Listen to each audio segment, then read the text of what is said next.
नमस्ते। आज मेरे साथ प्रोफेसर संदीप पांडे को मैंने पकड़ा है। मैं इसलिए कह रहा हूं क्योंकि ये बहुत व्यस्त रहते हैं, और मैं इसलिए पकड़ा है क्योंकि देश के जो मानव अधिकार के कानून हैं, जो basically right to education, right to food, right to work, ये सारे जो कानून हैं, उस पे प्रोफेसर संदीप पांडे का एक बड़ा कार्यक्रम रहता है। एक्टिविस्ट रहते हैं, लोगों को जहां उनका हक नहीं मिलता, उनके हक के लिए तैयार रहते हैं।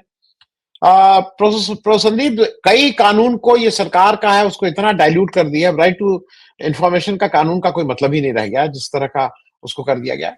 उसी कड़ी में जो एक एक लैंडमार्क कानून आया था 2005 पे, फिर इम्प्लीमेंट 2006 में हुआ, राइट टू वर्क एक तरह से था। और उसको हम लोग पहले नरेगा, फिर मनरेगा, अब उसको इस सरकार ने पहले तो आसाराम बापू के नाम पे, जैसा बताया जा रहा है बीजेपी के लोग, कि उसको पूज्य बापू स्कीम करना चाहते थे। लेकिन शायद विरोध ये हुआ कि आसाराम बापू के नाम पे अभी चूंकि वो कन्विक्ट हैं, मत करिए, बाद में जब वो कुछ हो जाएगा, तब मर जाएंगे, तब उसके बाद उनके बापू का नाम रखेंगे। तो अब उसका नाम जी राम जी हो गया। अब राम जी हर चीज में डाल देते हैं कि राम जी हो जाने से उसको वो है। ये तो बिल्कुल, मतलब मेरे हिसाब से जिस तरह से हुआ है, नरेगा तो खत्म हो चुका है। अब उसको कहने को मनरेगा और कुछ करें। और जो मैं गांव से, मेरा मतलब मेरा वास्ता है गांव से, जिस तरह का एक क्रांतिकारी परिवर्तन गांव के जो गरीब मजदूर थे उनके लिए हुआ था नरेगा, मेरी याद में पिछले 30 40 50 साल में एक बार, अगर मैं कह सकता हूं, बैंक नेशनलाइजेशन से पूरा परिवर्तन हुआ था। लेकिन आम आदमी जो बैंक में उस समय भी बहुत लोग, कितने लोग आ पाते थे, लेकिन इसने बिल्कुल परिवर्तन किया था। आप इसको ज्यादा इसका ग्राउंड पे समझ सकते हैं, ये क्या हुआ है और ये क्या था, क्योंकि ये एक रेवोल्यूशन था, एक क्रांति थी। आज इसके आ जाने से, जैसे सरकार कह रही है इससे तो और अच्छा होगा और क्या क्या करेंगे, हुआ क्या है, जरा इस पे बताइए प्रोफेसर संदीप। जी जी, नमस्कार आनंद जी, और आपके सभी सुनने वालों को नमस्कार। अ, ये जो सरकार ने किया है कि मनरेगा की जगह वो एक नया कानून लेके आई है, इसके बारे में तो इस समय अखबारों में बहुत लिखा जा रहा है। मतलब मैं देख रहा हूँ लगभग रोज लेख आ रहे हैं, और खास करके उन लोगों के जो इस कानून को बनाने में जिनकी भूमिका थी। क्योंकि आपको याद होगा, मनमोहन सिंह की सरकार में सोनिया गांधी जी की अध्यक्षता में एक राष्ट्रीय सलाहकार समिति बनी थी, और उसमें अरुणा रॉय और जॉन ड्रेज सदस्य थे। और ये पूरा कानून जो बनाने का श्रेय है वो जाता है जॉन ड्रेज को।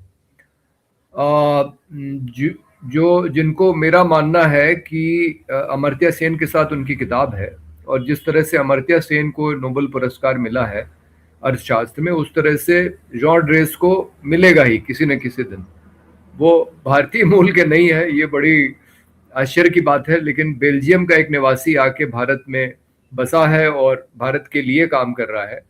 और इस कानून को बनने के पहले उन्होंने पूरे भारत की यात्रा की थी। यहाँ हरदोई सीतापुर में हम लोगों ने भी उनका स्वागत किया था, बल्कि छत्तीसगढ़ में उस समय पुलिस ने उनको गिरफ्तार कर लिया था माओवादी बता के। तो जॉन ड्रेस के दिमाग की ये उपज थी, और इसको सबने मिल के बनवाया था। और ये जो उसकी तकनीकी बातें हैं वो तो अखबारों में आ रही हैं कि क्या प्रावधान थे और कैसे ये महत्वपूर्ण था, और यूनिवर्सल इसमें ये राइट्स थे वर्कर्स के। भारत में हर एक जिले में लागू था, कहीं का भी मजदूर काम मांग सकता था और उसको काम मिलता था। मैं आज कुछ ऐसे पहलुओं पे बात करना चाहूंगा जो जो अभी बहुत पब्लिक डिबेट में नहीं है।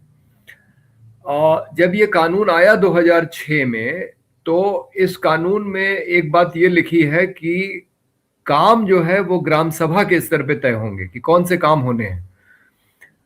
ये इसका एक बहुत सकारात्मक पहलू था, क्योंकि आमतौर पे योजनाएं ऊपर से बन जाती हैं और फिर वो लागू केंद्र सरकार या प्रदेश सरकार लागू करवा देती है। और अभी भी जो नया कानून आया है उसमें भी यही कहा जा रहा है कि काम अब केंद्र सरकार तय करेगी। तो नरेगा में कानून काम तय करने का अधिकार चूंकि ग्राम सभाओं को था, इसलिए हम लोगों ने हरदोई ग्राम पंचायत, जो मेरा उस समय कार्य क्षेत्र था, हीरूपुर गुटैया विकास खंड भरावन, मुझसे ग्रामीणों ने कहा कि यहाँ पे एक नहर है जिसमें पिछली बार इंदिरा गांधी जब प्रधानमंत्री थी तब पानी आया था, उसके बाद पानी ही नहीं आया, उसमें इतनी गाद जम गई है। तो चूंकि हम लोगों को मालूम था कि नरेगा में इस तरह के काम कराए जा सकते हैं जो मशीन से नहीं होने हैं, जिसमें मानव श्रम लगेगा और मानव श्रम से ही होने हैं, तो गाद को हटाने का काम मजदूरों ने लग के कर दिया। और ग्राम पंचायत का जो प्रधान था, हम लोगों का परिचित था, उससे हम लोगों ने प्रस्ताव पारित करा लिया था कि ये काम हम ग्रामीण करेंगे। और ये काम लोगों ने कर डाला, और उसके बाद ऊपर से कोई अनुमति नहीं थी, न बीडीओ की न सीडीओ की। और हम लोगों ने काम करवा के और मजदूरों की सूची और जितने दिन जिस मजदूर ने काम किया था वो मास्टर रोल बना के सादे कागज पे उसको अधिकारियों को दे दिया और कहा कि अब इसका आप भुगतान करिए। और मजे की बात यह है कि भुगतान हो भी गया। मतलब उस समय ऐसा माहौल बन गया था देश में। अच्छा, ये सूचना के अधिकार के कानून के तुरंत बाद आया था। तो एक तो सूचना के अधिकार कानून ने ही क्रांति कर दी थी कि लोगों को ये अधिकार मिल गया था कि आप जो भी जानकारी चाहें जो सरकारी फाइलों में है वो आप ले सकते हैं। लोग तमाम सूचनाएं मांगने लगे थे। और इसी कानून के तहत हम लोगों ने मनरेगा के अंतर्गत भी जो काम कराए गए थे उसकी भी सूचना मांगी थी। तो वो माहौल ऐसा था कि ये दो कानूनों की वजह से अचानक लोगों को लगने लगा था कि लोकतंत्र में जो जनता की असली ताकत है वो उनके हाथ में आ गई और उन्होंने अपने अपने निर्णय लेने शुरू कर दिए थे। तो एक तो ये हम लोगों की सफलता थी कि एक नहर की खुदाई का काम अपने स्तर से करवा के, यानी कि ग्राम सभा के स्तर से करवा के उसका भुगतान कराया। दूसरा जो बड़ा काम हुआ जिसके लिए मैं पूरा श्रेय अरुणा रॉय जी को दूंगा, क्योंकि ये उनके ही दिमाग की उपज थी कि इस कानून में एक सोशल ऑडिट का प्रावधान है। सामाजिक अंकेक्षण कहते हैं, हम लोग उसको सरल भाषा में जनता जांच कहते थे कि जनता जांच करेगी।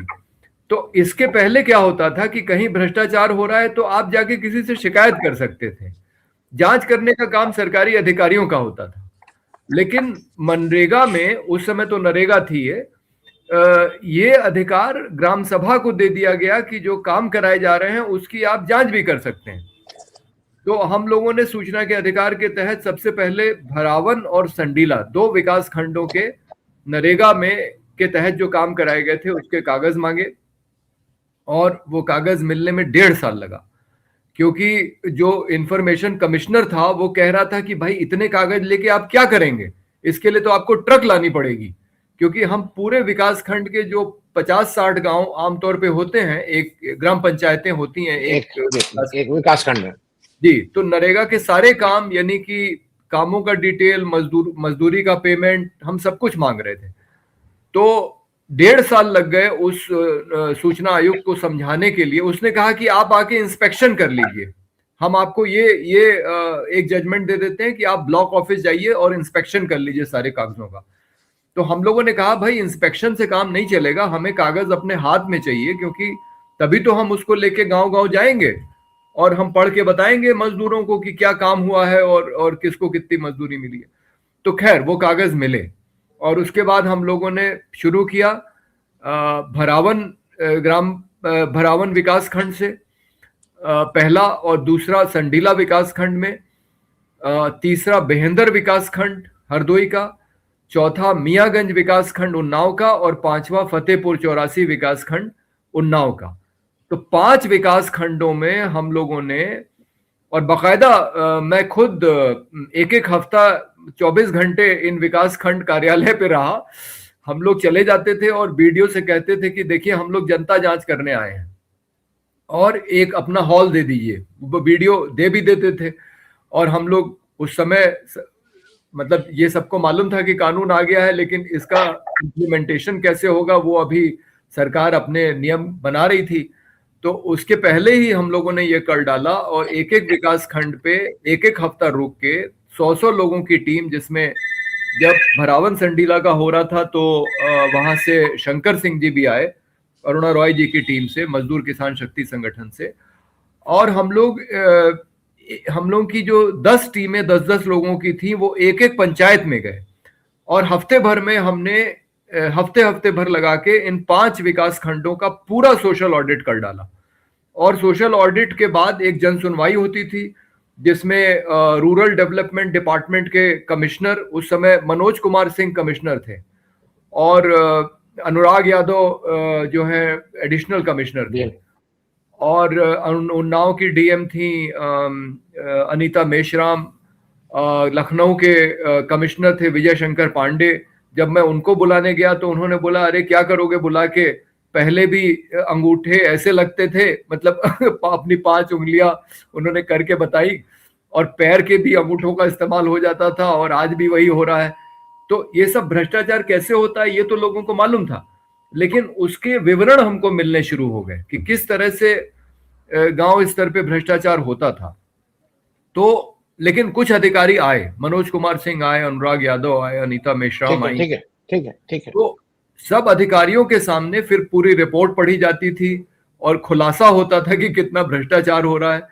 तो किसी भ्रष्टाचार के मामले में कार्रवाई तो नहीं हुई, लेकिन ऐसा माहौल बन गया था कि प्रधानों के लिए भ्रष्टाचार करना अब मुश्किल हो गया था, क्योंकि सब कुछ एकदम पारदर्शी हो गया था और जनता जांच कर सकती थी। अब एक दो आपको ऐसी घटनाओं का मैं सुनाना चाहूंगा वृतांत जो अविस्मरणीय है। हरदोई की एक ग्राम पंचायत मंडौली में जब हमारी टीम गई और पूछा कि भाई ग्राम प्रधान कौन है, तो लोगों ने एक वहां के जमींदार अशोक सिंह जी थे, उनके घर की तरफ इशारा किया।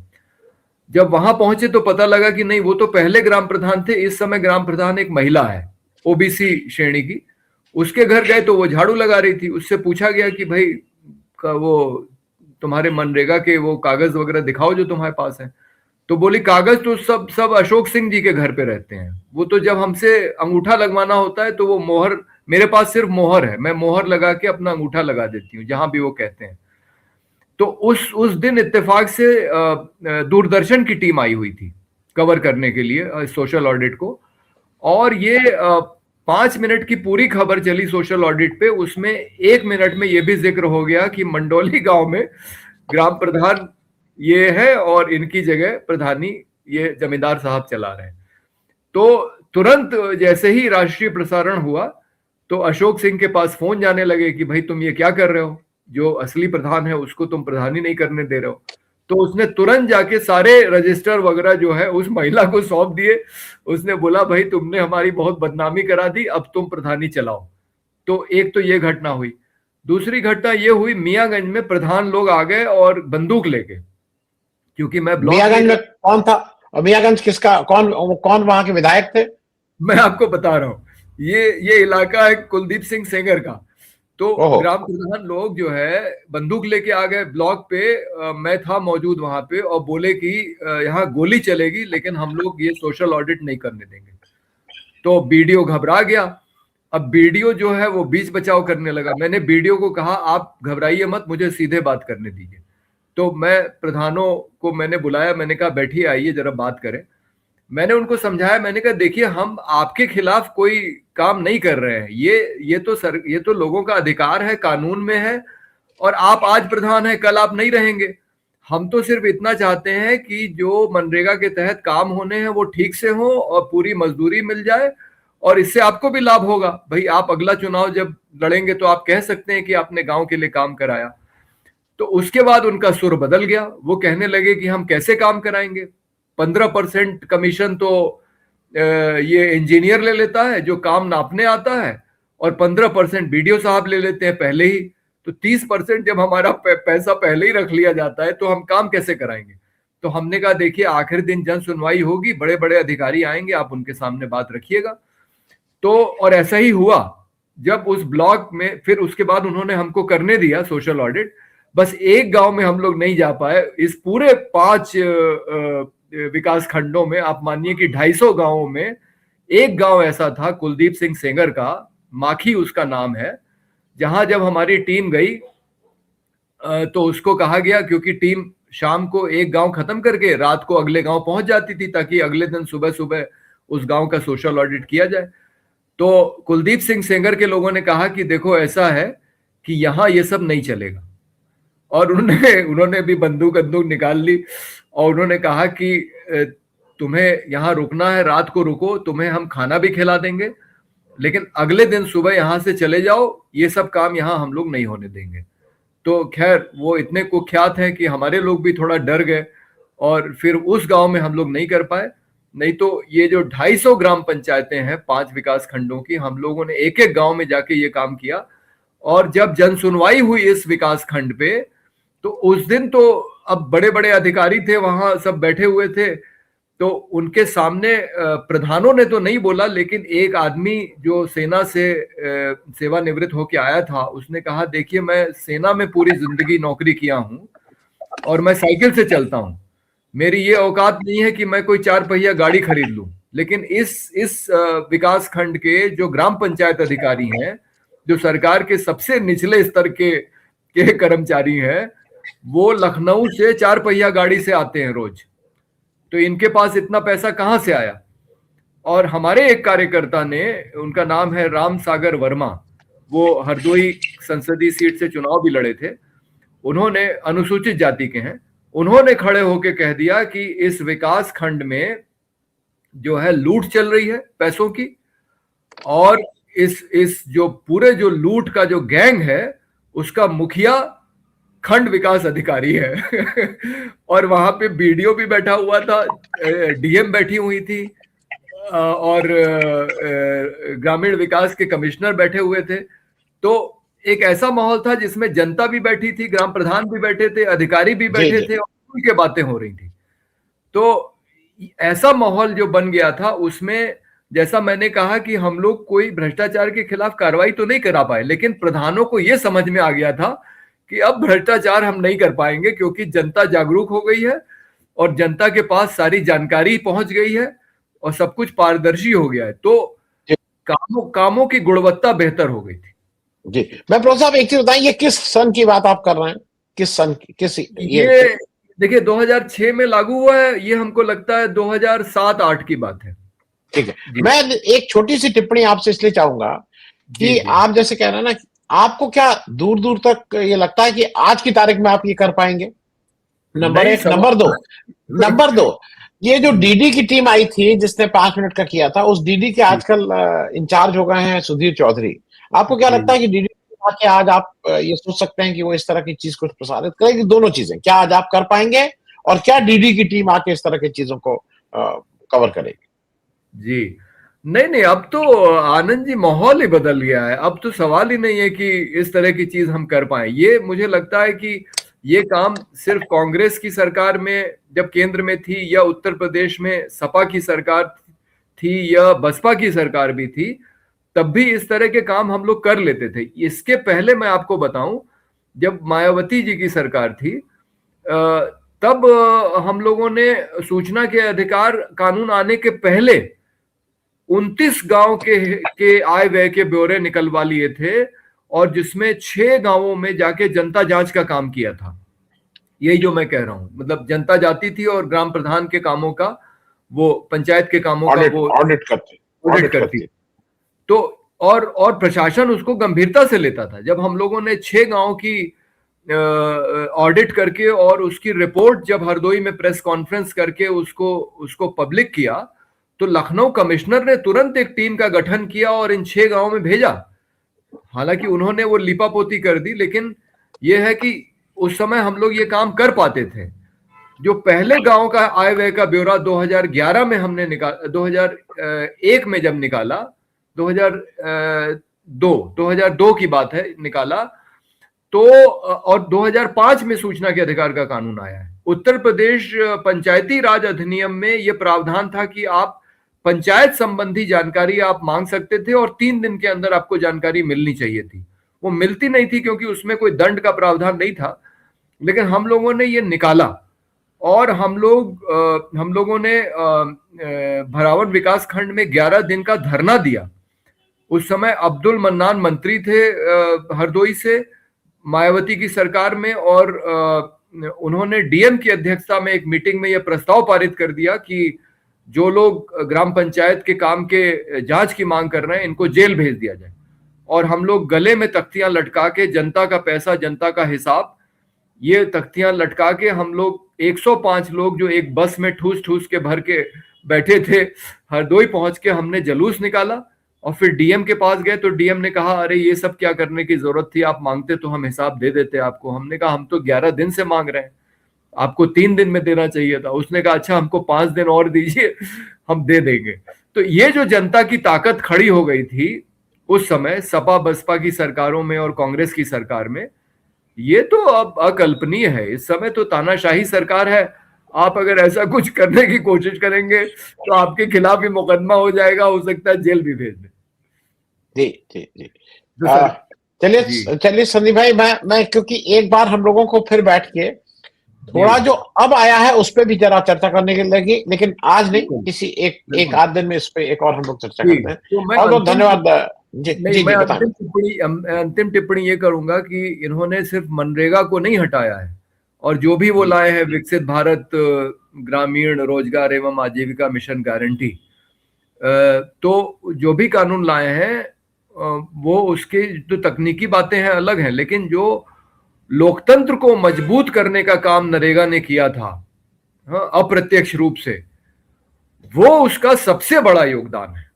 वो काम वाम छोड़िए कितना मिलता था और कहाँ क्या काम हुआ, जो जनता के हाथ में ताकत आ गई थी कि आप कागज निकाल के और जांच कर सकते थे और अंकुश लगा सकते थे भ्रष्टाचार पे, वो इन्होंने जनता के सशक्तिकरण को ही जड़ से काट दिया है। ये इसका सबसे बड़ा नुकसान है। जी जी जी जी जी।